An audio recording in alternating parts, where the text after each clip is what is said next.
오늘 함께 나누실 말씀을 보도록 하겠습니다. 오늘 함께 나누실 말씀은 에스라 9장 10절부터 15절 말씀입니다. 에스라 9장 10절부터 15절 말씀입니다. 제가 가진 성경으로 구약성경 722페이지에 있습니다. 에스라 9장 10절부터 15절 말씀 읽도록 하겠습니다. 우리 하나님이여, 이렇게 하신 후에도 우리가 주의 계명을 저버렸사오니 이제 무슨 말씀을 하오리까? 전에 주께서 주의 종 선지자들에게 명령하여 이르시되 너희가 가서 얻으려 하는 땅은 더러운 땅이니 이는 이방 백성들이 더럽고 가증한 일을 행하여 이 끝에서 저 끝까지 그 더러움으로 채웠습니다. 그런즉 너희 여자들을 그들의 아들들에게 주지 말고 그들의 딸들을 너희 아들들을 위하여 데려오지 말며 그들을 위하여 평화와 행복을 영원히 구하지 말라. 그리하면 너희가 왕성하여 그 땅의 아름다운 것을 먹으며 그 땅을 자손에게 물려주어 영원한 유산으로 물려주게 되리라 하셨나이다. 우리의 악한 행실과 큰 죄로 말미암아 이 모든 일을 당하였사오나 우리 하나님이 우리 죄악보다 형벌을 가볍게 하시고 이만큼 백성을 남겨주셨사오니 우리가 어찌 다시 주의 계명을 거역하고 이 가증한 백성들과 통언하오리이까? 그리하면 주께서 어찌 우리를 멸하시고 남아 피할 자가 없도록 진노하시지 아니하리이까? 이스라엘의 하나님 여호와여, 주는 의로우시니 우리가 남아 피한 것이 오늘날과 같사옵거늘 도리어 주께 범죄하였사오니 이로 말미암아 주 앞에 한 사람도 감히 서지 못하겠나이다 하니라. 아멘. 같이 예배를 위해서 기도하도록 하겠습니다. 하나님 감사합니다. 하나님 예배할 수 있는 복된 주일 저희들에게 허락하여 주셔서 참으로 감사합니다. 일주일 동안의 삶 가운데 하나님께서 지속적으로 사랑을 베풀어 주셨사오나 그거 하나하나 잘 알지 못하는 저희들, 그 정도로 무지한 저희들, 그럼에도 불구하고 이 시간 우리의 예배를 받으시기에 합당하신 그 하나님 앞에 이 시간 이렇게 앉아서 하나님께 예배 드리오니 하나님 저희들 한 사람 한 사람 저희들의 마음을 받으시고 저희들의 영혼을 받으시고 거룩한 산 제물로 받아주셔서 하늘의 그 복된 것, 영원한 것, 그 아름다운 것, 우리를 값어치 있게 만든 그 귀한 것들을 이 시간 저희를 한 사람 한 사람 10년 가운데 풍성하게 허락하여 주시옵소서. 저희들의 미련함을 하나님 잘 아십니다. 하나님 저희들의 믿음 없음을 하나님 잘 아십니다. 성령으로 역사해 주셔서 성령이 아니고서는 하나님을 도저히 알 수 없사오니 하나님을 도저히 깨달을 수 없사오니 이 시간 저희들 가운데 역사하시는 그 성령에 온전히 의지하여 말씀을 전하고 들을 수 있도록 끝나는 시간까지 이 공간 가운데 거룩한 성령으로 역사하여 주시옵소서.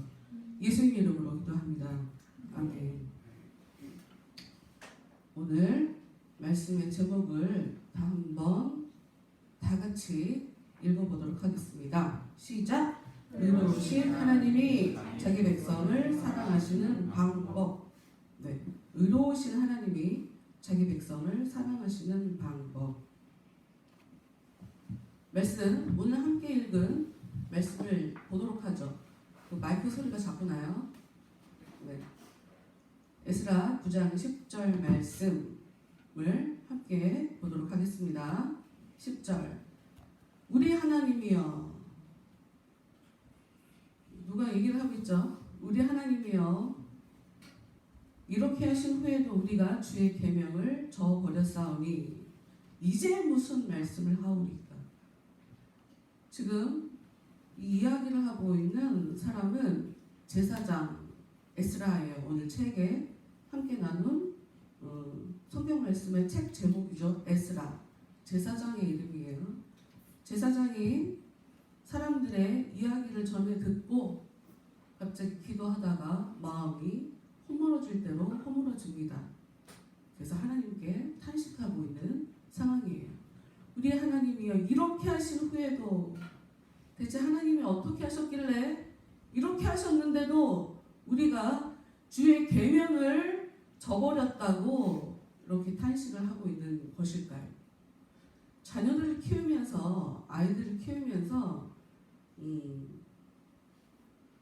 아이들을 보면 호기심이 굉장히 많지 않아요? 뜨거운 걸 보면 어떻죠? 보고 그냥 있는 아이들은 사실 별로 없어요. 아무것도 모르는 아이들은 만지고 싶어 하죠. 그럼 어떻게 하나요? 안 돼. 뜨거워. 근데 그렇다고 해서 아이들이 그냥 그만두나? 그런 아이들은 없죠. 왜? 호기심 때문에. 이 호기심은 내가 모르는 것, 새로운 것, 신기한 것, 그것을 보면 이렇게 알고 싶어 하고 경험하고 싶어 하는 그런 심리예요. 이 호기심이라는 건 인간의 생존에 있어서 굉장히 중요한 거예요.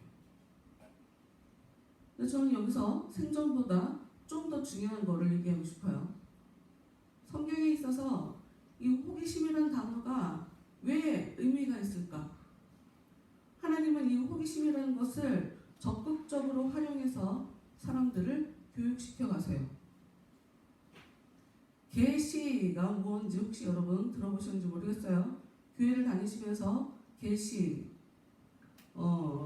많은 사람들이 계시라는 단어를 쓰는데 이 계시의 의미를 사실 조금씩 다르게 사용해요.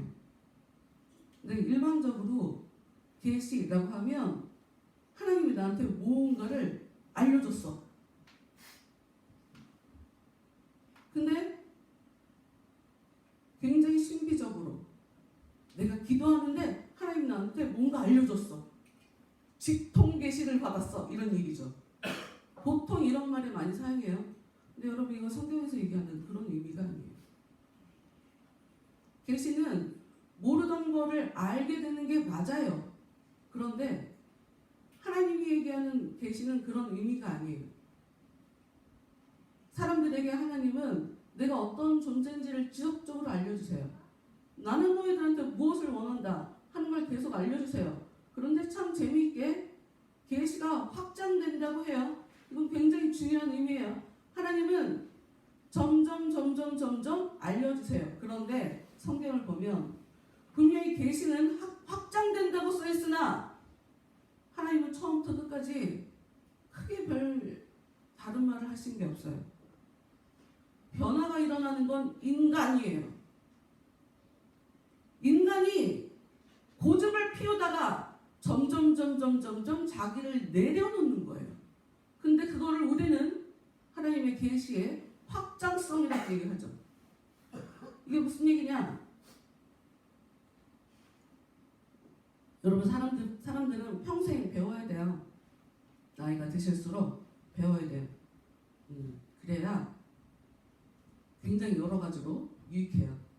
아니, 젊은 애들이나 배우는 거고 나는 살기도 어렵고 이러고 내가 배우는 걸 포기하시면 안 돼요. 계속적으로 배우셔야 돼요. 저희 엄마가 지금은 아예 병상에서 못 일어나시지만 스마트폰 쓰는 걸 굉장히 불편해 하셨었어요. 그리고 주저하셨어요. 그리고 안 배우셨었거든요. 그리고 스마트폰으로 바꿔드린다고 제가 몇 번을 말씀을 드렸는데 자기 못한다고. 그런데 굉장히 후회를 하셨어요. 나중에. 근데 너무 웃긴 건 굉장히 후회가 되면 그때라도 배우면 되거든요. 근데 그때도 안 배우시더라고요. 제가 이게 왜 이 얘기를 하냐면 공부를 하는 데 있어서 특히 이제 부모님들 잘 들어보세요. 이제 부모들에게 있어서 아이들 내 자녀에 대한 관심사 공부하는 거잖아요. 사실 공부를 잘하면 잘난 아들, 효도하는 애들. 공부를 안 하면 얘네들은 불효자야. 굉장히 좀 뭔가 좀 유치한 것 같고 너무 극단적으로 얘기하는 것 같지만 보통 부모님들은 단순하게 이렇게 생각하신단 말이에요. 그러니까 부모들은 어떻게 하면 아이들이 공부를 잘했으면 좋겠다 하고 소원을 하는데 아무리 그렇게 기대를 하고 바라봐도 아이들은 잘 안 해요. 두 가지 이유가 있어요. 하기 싫어서 안 해요. 게을러서 안 해요. 아이들이 머리가 나쁜 게 아니에요, 여러분. 엄마들이 자주 얘기하죠. 우리 아이는 머리가 나쁜 게 아니고요. 노력을 하지 않아요. 공부를 하지 않아요. 그래서 성적이 안 나와요. 네, 그래요. 공부를 안 하죠. 머리가 나쁜 게 아니고. 근데 또 하나. 왜 아이들이 공부를 하지 않냐면요. 겁이 나서 공부하지 않는 아이들이 많아요. 왜냐? 내가 굉장히 열심히 했는데 결과가 안 나오면 이게 어떤 의미인 줄 아세요? 나 정말 바보구나. 이런 걸 확인하게 될까봐 무서워서 노력을 못해요. 지금 아이들 얘기를 했지만 어른들도 이러한 사고방식을 가지고 평생을 살아가요. 누구는 노력을 해요. 그래서 좋은 성과를 얻어요. 좋은 결과를 얻죠. 근데 어떤 어른들은 노력하지 않아요. 계속 변명해요. 어렵다. 못한다. 그게 아닌 것 같다. 틀린 것 같다. 그렇게 해서 안 되면 어떻게 하냐. 지금 아이들의 공부 이야기를 했지만 이거는 단순하게 공부 문제가 아니고 그 사람이 삶을 어떤 눈으로 바라보느냐에 대한 그 사람의 경향성, 성격의 문제예요. 성격이 고쳐지지 않으면 그 모습 그대로 어른으로 늙어 죽을 때까지 그 모습으로 그냥 살아가는 게 우리예요. 이 얘기를 왜 하냐? 하나님은 지속적으로 우리한테 원하시는 게 있어요. 뭐냐?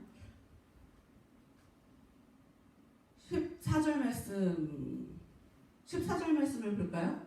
9장 14절 말씀.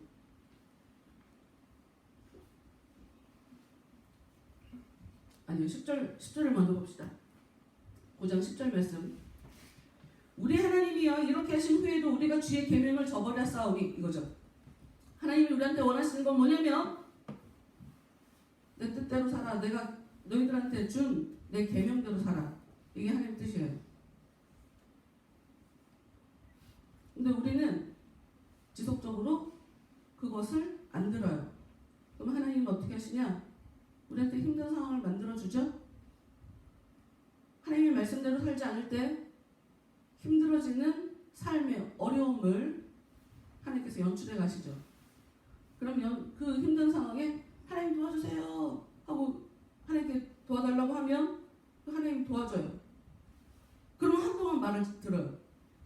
근데 그러다가 삶이 또 괜찮아지면 다시 주의 계명을 거스르고 주님과 사는 것이 아니라 하나님께서 원하시는 대로 사는 것이 아니라 내가 원하는 대로 살게 돼요. 그럼 하나님이 다시 또 힘든 상황을 만들어요. 그럼 다시 하나님 도와주세요. 이게 구약에서 계속적으로 패턴으로 반복되어서 진행되어지는 얘기예요. 여러분 우리도 다 이 패턴 안에 들어가 있어요. 우리도 다 이래요. 하나님은 기본적으로 하나님의 뜻, 하나님의 성향은 어떤 하나님이 성향을 갖고 있냐? 죄를 지었으면 죽어요. 근데 문제는 뭐냐? 금방 죽이진 않으세요. 그리고 사람들이 주의 계명을 안 지켜도 안 죽던데. 주의 계명을 안 지켜도 그렇게 어렵지 않던데. 문제가 뭐가 문제냐면 하나님이 10년, 20년 기다리신단 말이에요. 너무 감사한 거는 그냥 짧게 몇 달 안에 일이 벌어져갖고 아이고 내가 빨리 정신 차려야지. 내가 하나님 뜻대로 살아야지. 이러고 되돌리는 일이 벌어지면 얼마나 좋겠어요? 근데 대부분 이렇지 않아요. 10년, 20년 지나요. 그러면 갑자기 문제가 터지기 시작할 때 문제들이 한꺼번에 터져요. 물질 문제, 건강 문제, 내 부모 문제, 내 자녀 문제. 나는 문제가 없는데 옆 사람의 그 문제 때문에 내가 같이 휘말려서 넘어지게 되는. 문제가 일어날 때 그래서 얘네들이 한꺼번에 몰려와. 한꺼번에. 그때 가서 하나님 살려주세요. 이러면 또 살려주죠. 그러면 살려주셨을 때 또 숨통이 트일만 하잖아요. 그럼 다시 또 세상으로 돌아가요. 하나님이 계속 이런 식으로 사람을 쳐다봐요. 다시 말씀드리지만 오늘 말씀의 제목은 의로우신 하나님이 자기 백성을 사랑하시는 방법이에요. 지금은 어떤 상황이냐? 이 에스라가 지금 처한 상황, 이 우리가 같이 읽은 이 성경의 이 부분은 어떤 상황이냐? 원래 여러분 이스라엘이 지금도 나라가 있죠. 이스라엘과 유대인이 똑같은가요? 다른가요? 몰라요. 우리는 그것도 이스라엘과 유대인이 다른 걸 몰라요. 이걸 어떻게 설명하면 우리가 좀 잘 이해할 수 있을까? 이렇게 생각하면 될 것 같아요. 일본 사람들이 볼 때 조선이라고 할 땐 남북한을 한꺼번에 아울러서 다 얘기하는 거 아세요?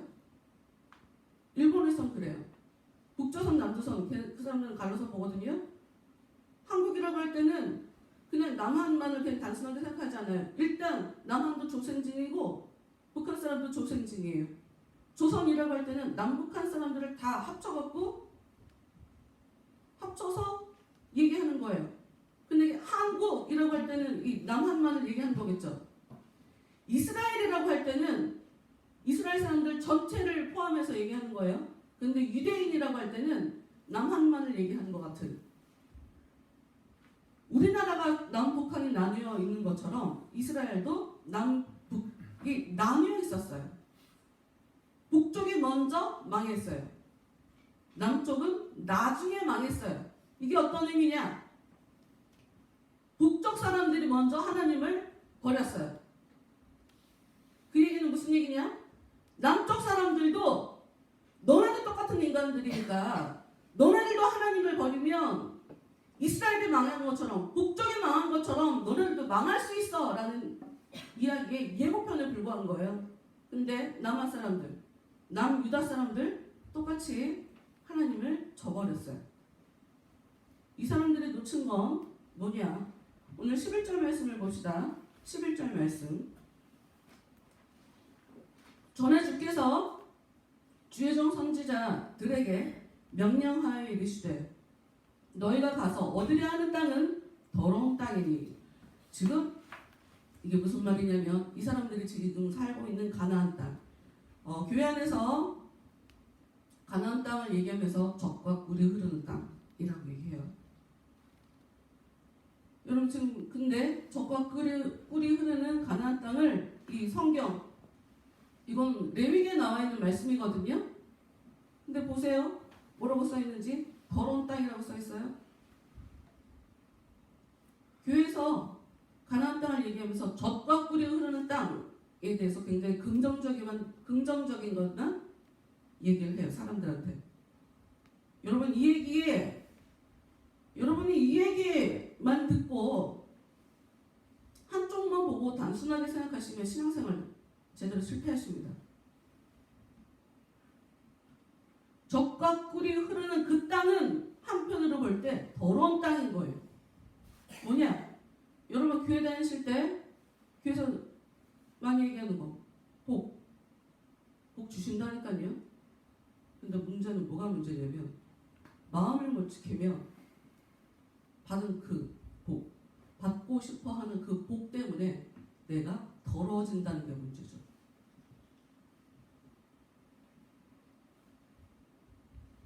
아빠가 좋은 거예요? 아빠가 벌어오는 돈이 좋은 거예요? 너무 단순하지? 너무 명쾌하죠? 아빠가 좋은 거예요? 아빠가 벌어오는 돈이 좋은 거예요? 그럼 돈을 못 벌어오면 아빠는 무시해도 되는 거죠. 돈을 준다고 하면 옆집 아저씨한테 가서 우리 아빠예요 이래도 되는 거죠. 지금 그런 식의 개념이에요.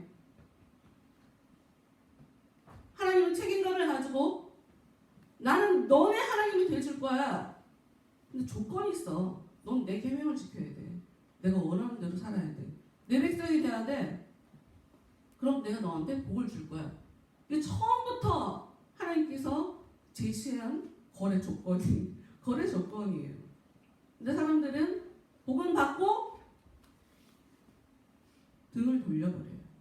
이걸 다른 이야기로 하면 굉장히 성경에 처음부터 끝까지 여러 가지 모습으로 이름만 바뀌어서 나타나는 존재가 있어요. 현대 사회에서 얘기하는 맘모니즘, 물질 만능주의와 똑같은 거예요. 똑같은 거예요. 예수님이 하신 말씀 중에 사람이 하나님과 물질을 겸하여 섬기지 못한다라고 얘기한 거 있어요. 그거 지금 똑같은 얘기예요. 사람들이 왜 넘어지냐?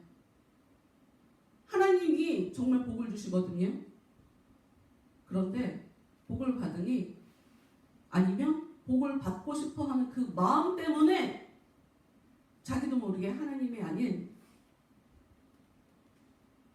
물질을 섬기는 거예요. 그럼 하나님은 어떻게 하시겠어요? 주신 걸 뺏어야죠. 주신 것을 뺏어야죠. 에스라가 지금 얘기하고 있는 이 상황은 어떤 상황이냐? 하나님께서 주신 가나안 땅에 들어가서 사람들이 수시로 그 땅의 신인 바알을 섬겨요. 하나님은 눈에 보이지 않잖아요. 더군다나 하나님은 이스라엘 백성들한테 이 조각 같은 거 이런 거 하지 마, 신상 같은 거 이런 거 막 세워놓지 마라고 했거든요. 근데 사람들은 참 이상해요. 왜 그거 있잖아요. 눈에서 멀어지면 마음에서도 멀어진다. 이거 좀 봐야 돼. 눈으로 봐야 돼. 이게 그래야 좀 진짜 같아. 그래서 안 보이는 하나님보다 보이는 그 신상을 보면 와 이게 진짜 신이구나 이렇게 생각하는 경향이 있죠. 바알 신한테 가갖고 우리한테 복을 주세요 이러고 계속 섬기는 거예요. 그럼 하나님이 그때마다 외국에서 쳐들어가게 만들어요. 그럼 전쟁을 해야 되니까 이제 싸워야 되니까 이제 그때 정신이 차려져갖고 하나님을 찾아요. 여태까지 그렇게 살았거든요. 근데 갈수록 회복될 기미가 안 보여요. 유대라도 살리려고 북이스라엘을 망하게 했으나 여전히 유다는 고치질 않는 거예요. 그래서 하나님이 유다까지 망하게 해버렸어요. 그래서 70년을 외국에서 살다가 돌아온 상황이에요. 지금 70년을 외국에서 떠돌다가 돌아왔어요. 근데 참 아이러니하게 70년 만에 너네 나라로 돌아가 하고 얘기한 게 외국 왕이에요. 외국 왕이 하나님을 믿었어. 그래서 이스라엘 백성들을 향해서 불쌍히 여기는 마음이 있었던 거예요. 가라. 니네 나라 돌아가서 성도 세우고 성전도 세우고 니네 하나님 믿으라고 보내줬어요. 돌아왔거든요. 돌아와서 여러분 굉장히 많은 사람들이 나라가 망하면서 뿔뿔이 휘어져서 세계 여기저기로 포로로 끌려간 사람들이 있고 도망간 사람도 있으니까 다 흩어져 살았단 말이에요. 그 전쟁을 겪으면서도 많이 죽었겠죠. 그 돌아온 사람들은 남은 자예요. 남은 자. 하나님이 우리한테 은혜를 주셨다. 다시 돌아갈 수 있게 기회를 주셨다. 우리의 그 나라로 우리의 고향으로 다시 돌아올 수 있게 해주셨다. 그 마음을 갖고 왔을 거란 말이에요. 근데 와서 살다 보니 다시 어떤 일을 벌였냐? 12절 말씀 이런 일을 벌인 거예요. 그런즉 너희 여자들을 그들의 아들들에게 주지 말고 그들의 딸들을 너희 아들을 위하여 데려오지 말며 그들을 위하여 평화와 행복을 영원히 구하지 말라. 이게 무슨 말이냐면 창세기 6장에서 보면 하나님의 아들들이 사람의 딸들과 결혼하는 것 같고 하나님이 화가 나셔서 이 땅을 완전히 물로 심판 내리시는 그 장면이 있어요. 결혼 문제. 여러분 제가 지금 몇 주 동안 계속 반복하고 있잖아요. 글을 읽을 때는 행간을 읽어야 된다. 글씨만 읽으면 제대로 이해한 게 아니에요. 지금 여기 하나님은 내 백성, 나를 믿는 내 백성들이 나를 믿지 않고 이방신을 믿는 저 아이들과 결혼하는 거가 싫어요. 그러니까 교회 다니는 사람들이 교회 다니는 사람들끼리 결혼을 했죠. 불신자는 그럼 절대로 안 되죠. 단순하게 이건 결혼의 문제라고 보시면 안 돼요. 이건 하나님을 어떠한 마음의 자세, 하나님을 향해서 어떤 태도를 갖고 그 사람이 살아가느냐 하는 것이 요 이야기의 본질이에요. 결혼은 겉으로 보여지는 거예요. 결혼이 본질이 아니에요. 어떠한 마음으로 하나님을 바라보느냐. 땅도 마찬가지예요. 땅을 줬단 말이에요, 하나님이. 하나님은 남의 것을 뺏어서 줬어요. 가나안 땅 사람들이 이미 차지하고 있는 그 땅을 뺏어서 줬어요. 그런데 사람들이 그 땅을 받은 이스라엘 사람들이 땅을 받았으니 이제 내 거지. 하나님한테 뭐 더 이상 뭐 달할 게 뭐가 있어요?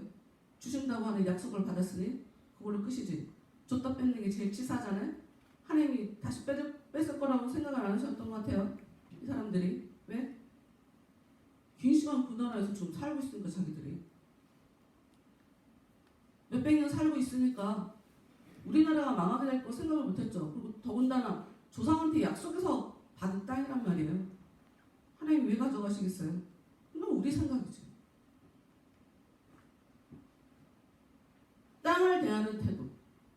이 하나님이 사람한테 복을 주겠다고 하는데 그 복이라는 것을 대하는 그 태도가 하나님이 우리한테 보고 싶어 하시는, 나라는 사람이 어떤 사람인지를 알려주고 싶어 하시는, 그게 바로 본질이에요. 주일날 예배 안 나올 수 있어요? 저도 일이 있어서 빠진 적 몇 번 있으니까요. 몇 번이래. 제가 50년 동안 살면서 교회 빠진 거 10번 안 된 것 같아요. 주일에. 빠질 수 있다니까요.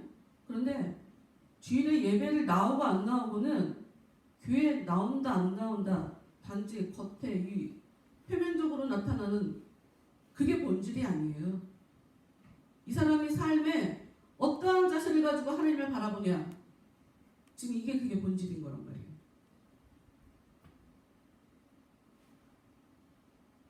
근데 12절 가만히 보시면 다시 읽어보죠. 그런즉 너희 여자들을 그들의 아들들에게 주지 말고 그들의 딸들을 너희 아들을 위하여 데려오지 말며, 더 나아가 그들을 위하여 평화와 행복을 영원히 구하지 말라. 그리하면 너희가 왕성하여. 지금 너네한테 땅을 줄 거야. 조상한테 그랬다는 거야. 하나님이 너네한테 땅을 줄 거야. 잘 되려면 해야 할 게 있어. 걔네 나라 사람들이랑 결혼하지 마. 그리고 그 사람들을 위해서 평화와 행복을 구하지 마. 그래야 너희들이 잘 돼. 이게 무슨 의미예요? 우리는 불신자한테도 잘해야 되잖아요. 원수를 사랑하라고 하시는 게 하나님이신데, 그들을 위해서 평화와 행복을 영원히 구하지 말래. 여러분, 그 호의가 참 좋은 거예요. 나 어떡하지? 장난하고 싶었어. 네, 호의를 자꾸 하면 둘리가 된다고. 호의를 이게 호의가 내 입장에서는 사랑인데 이걸 악용하는, 그래서 나를 호구 취급하는 사람들이 있어요. 그럼 어떻게 해야 돼요, 우리는? 나는 주는 것으로 끝나니까. 나는 순수하게. 여러분, 그런 사람 없어요. 갈수록 불쾌해져. 나를 호구 취급하면. 하나님이 여러분한테 느끼시는 게 그런 감정일 거예요. 얘가 좀 나를 좋아하는 거야? 내가 주는 걸 좋아하는 거야? 내가 주겠다는 걸 좋아하는 거야? 하나님이 그 사람들에게 평화와 행복을 주지 않겠다, 단순히 그런 개념으로 보시면 안 돼요. 본질이 하나님, 사람의 생사화복을 주관하시는 그 하나님도 모르면서 이 땅에서 잘 먹고 잘 사는 거 구하지 마. 그 한 개도 안 중요해. 여러분, 하나님은 때려서라도 말을 듣게 하시는 분이에요. 그러니까 이런 거죠. 아까 제가 설교 시작하면서 호기심 얘기를 했어요. 아이한테 뜨거움을 뜨겁다 하고 교육시키는 방법은 그거죠. 뜨거운 걸 만지고 싶어 할 때 만져. 살짝 뜨거움을 맛봐야 아 이게 뜨겁구나 하고 더 이상 만지지 않아요. 하나님은 우리에게 죄를 정말 싫어하시는 그 하나님이, 그러면 가장 좋은 방법은 죄를 싫어하시니까 죄를 안 짓게 해주시면 되잖아요. 하나님이. 그렇지 않나요 여러분? 하나님은 죄를 싫어하세요?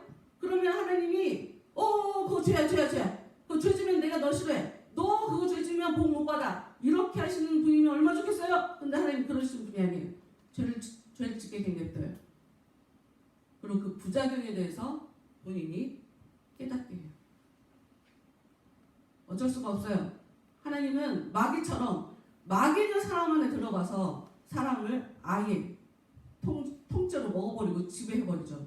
그 사람의 자아를 아예 부셔버려요. 근데 교회 다니면 교회에서도 자아를 죽으라고 하지 않나요? 그런 의미가 아니에요. 새롭게 다시 태어나라는 의미예요. 새롭게 다시 태어나라는 의미예요. 하나님은 우리를 주와 함께 왕노릇하는 사람으로 선택하셨어요. 주와 함께 왕노릇하는 사람으로 선택하셨어요. 이게 하늘나라 가면 왕노릇한다는 의미가 아니에요. 이걸 하시려면 뭐부터 하시냐면, 뭐부터 하셔야 되냐면 나부터 통제할 수 있어야 돼요. 내가 나에 대해서 왕노릇을 할 수 있어야 된다고요. 주와 함께 왕노릇은 하나님, 저는 제가 지금 통제가 되지 않아요. 하나님 도와주세요. 그래서 그분이 내 안에 오셔서 나로 하여금 내가 원하는 그것을 할 수 있게 도와주시는 거. 내가 하기 싫은 걸 하지 못하게 만들어주고 내가 하고 싶은 걸 할 수 있도록 도와주시게 만들어놓은 거. 하고 싶은 걸 자기 마음대로 할 수 있는 걸 왕이라고 하잖아요.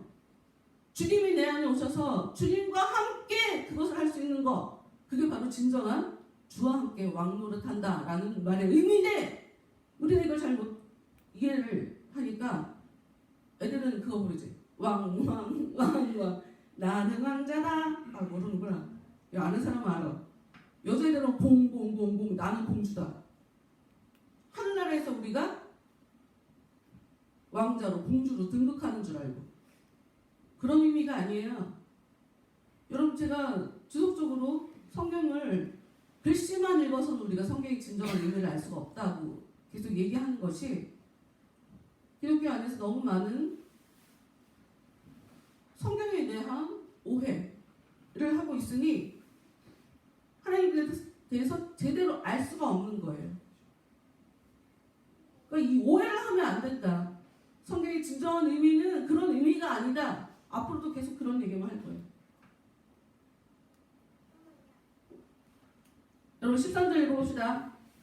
우리의 악한 행실과 큰 죄로 말미암아 이 모든 일을 당하였사오나 우리 하나님이 우리 죄악보다 형벌을 가볍게 하시고 이만큼 백성을 남겨주셨사오니, 아까 말씀드렸지만 하나님은 죄를 지은 사람은 하나님의 원칙은 법대로 처리하는 거예요.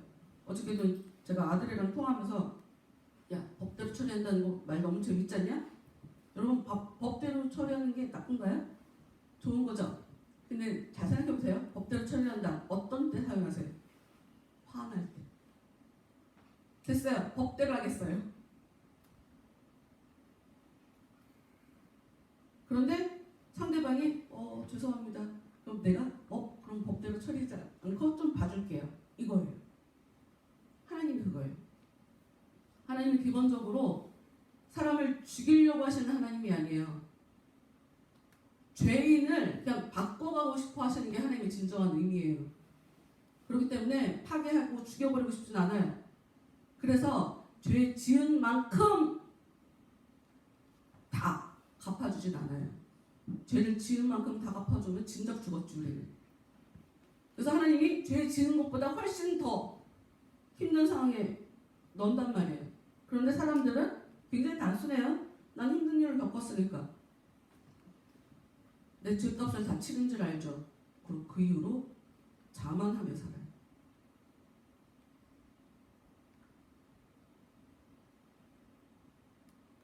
또 죄를 지어봐야 내가 아직 진짜 내 마음이 정리가 된 게 아니구나 한 걸 깨닫게 되죠. 여러분 기억하세요. 13절 말씀. 하나님은 우리의 죄악보다 형벌을 가볍게 주시는 분이에요. 근데 이거를 우리가 잊어버리면 어떻게 생각하냐면 내가 그렇게 큰 죄는 안 지는 것 같아. 내가 아직 힘든 일은 없으니까 조금 더 내가 내 마음대로 살아도 될 것 같아. 우리가 이러고 살아요. 14절 우리가 어찌 다시 주의 계명을 거역하고 이 가증한 백성들과 통언하오리이까 그리하면 주께서 어찌 우리를 멸하시고 남아 피할 자가 없도록 진노하시지 아니하시리이까. 아유, 말이 되게 어려워갖고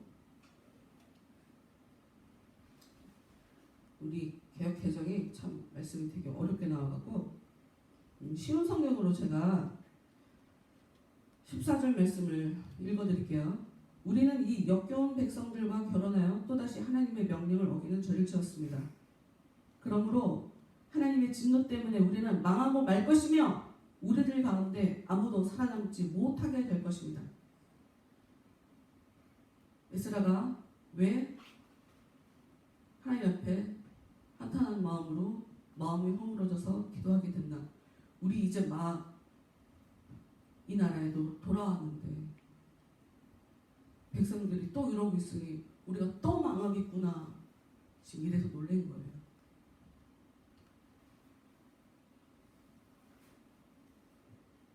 15절 말씀. 이스라엘의 하나님 여호와여 주는 의로우시니 우리가 남아 피한 것이 오늘날과 같았사오거늘 도리어 주께 범죄하였사오니 이로 말미암아 주 앞에 한 사람도 감히 서지 못하겠나이다 하니라.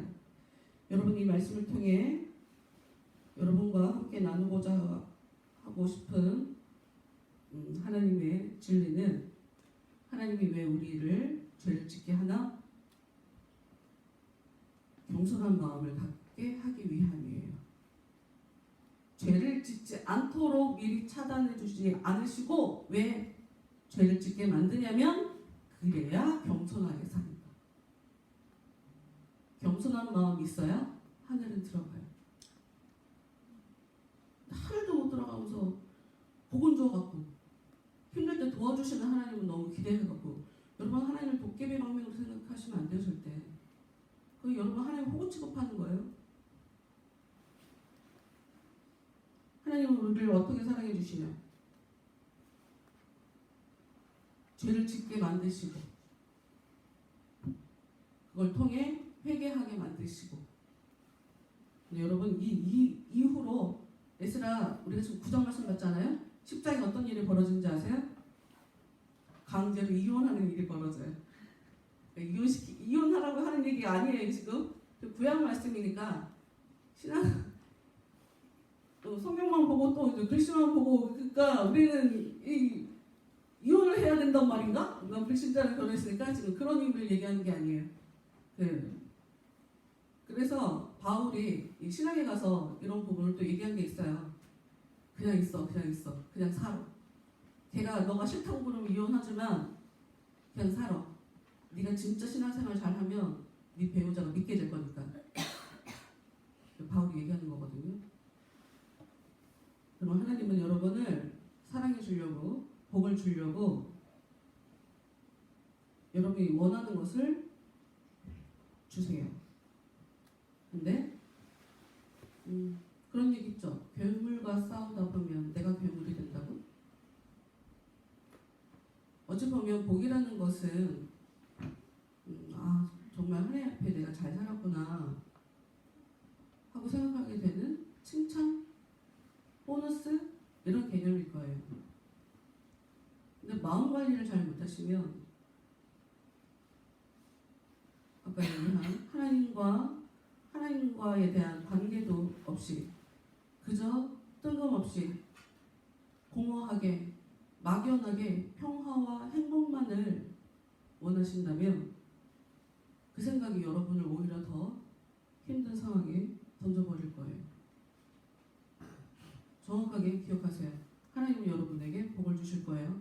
그러나 이건 거래예요. 계약이에요. 쌍방 계약이에요. 우리는 하나님 앞에 하나님께서 원하시는 대로 살아야 할 의무가 있어요. 네, 의무가 있어요. 하나님이 기분이 좋아야 봐주죠. 내 자식 같아야 10개 잘못한 거 그냥 하나만 잘못 물고 9개 봐주죠. 첫자식이 내 자식인가 옆집 자식인가 알 수 없으면 저 무슨 상관이래요? 내가 왜 봐주나요? 난 심판관인데 다 물어줘야죠. 사랑하시기 때문에 하나님은 여러분을 때려요. 이조차도 여러분을 귀하고 값지게 만들어주시려고 하는 하나님의 일하심이에요. 그래서 우리가 구할 건 어떤 순간에도 흔들리지 않게 하나님의 은혜를 구하는 것밖에 우리가 할 수 있는 게 없어요. 어떤 순간에도 감정에 흔들리지 마시고 필요 이상으로 좋아하지 마시고 필요 이상으로 슬퍼하지 마시고 필요 이상으로 괴로워하지 마시고 세상 다 망한 것처럼 생각하지 마시고 반대로 아무것도 할 줄도 모르면서 뭔가 할 수 있는 것처럼 착각하며 살지 마시고 가졌다 생각하지 마시고 그저 겸손하게 하나님 앞에 은혜를 구하며 살아가시면 계시의 그 확장성 은혜를 더 알아가면 알아갈수록 여러분의 삶이 더 윤택해지고 성장해지고 발전하고 사람들 앞에 와 저 사람 대단한 사람인데 이렇게 칭찬 듣게 되는 일이 정말 일어나게 될 겁니다. 우리 은혜 아니면 오직 예수뿐이네 같이 찬양하시면서 일주일 동안 하나님 제 삶을 드립니다. 저한테 은혜를 계속 베풀어 주세요. 이렇게 소원하며 찬양하도록 하겠습니다.